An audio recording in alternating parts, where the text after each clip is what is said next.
Square pose. So with square pose, it's that leg that we also see in deer. It's the leg that we also see in figure 4. But now we're doing both legs at the same time. So you might want to do this with me also, because I have a little trick to get you into this posture a bit more deep. So you, again, with this pose, just like of the other poses where we put legs on top of each other, the leg that's on top is the side that you're working on. So in this case, I'm working on the left side, mirroring you here. So I bring the right leg with that sort of, yeah, let's call it 90-degree angle, not really 90-degree, of course, but sort of that 90-degree angle. The shin parallel to the short side of the mat, or if you're turning to the long side, to the long side. And then you're going to try to bring the other leg on top in the same way. Now, so you basically want ankles and knees to be stacked. And you can already see that there is some space here for me. As people are coming into this pose, they will feel straight away, how is this feeling for the hips? Can they do it or not? A lot of people are not able to do it. You can also get people to take more of an easy cross-legged seat, but then have that left leg on top. And then they can do the upper body variations with you. You could also choose to have people then come into a deer pose, or maybe a figure 4. You can start to use blocks as well. You can sit on a block. You could have a block also in between foot and knee.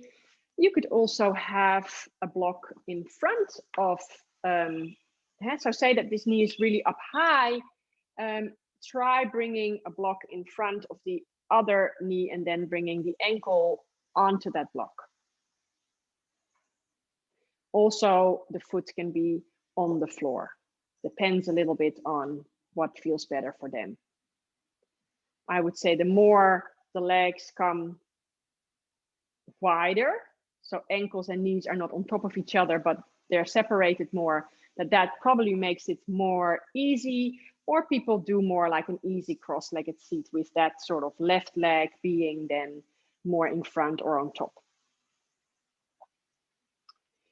Now, for those who can sort of do it, and if the knee is floating,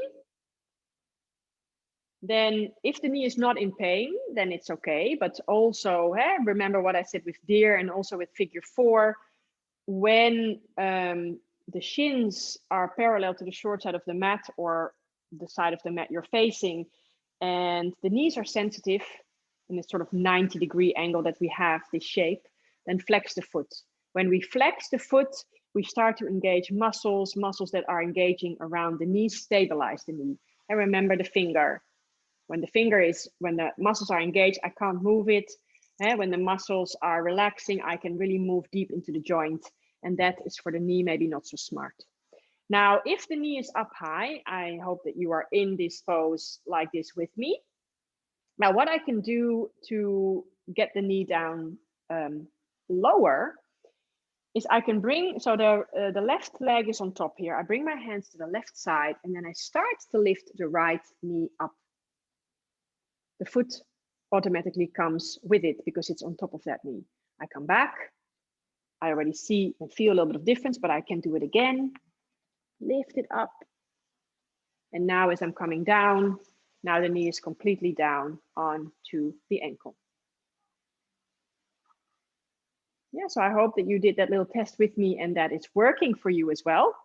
Maybe you feel some kind of difference, but that is a good test or a good thing to do with your students that are quite open in the hips. They're not there fully, they can try this. Yeah, so when we're doing the other side, now the left leg is below and then the right leg comes on top. You see that there's a little bit of difference here, a little bit of like I'm a little bit higher with this knee. It's not completely on the leg.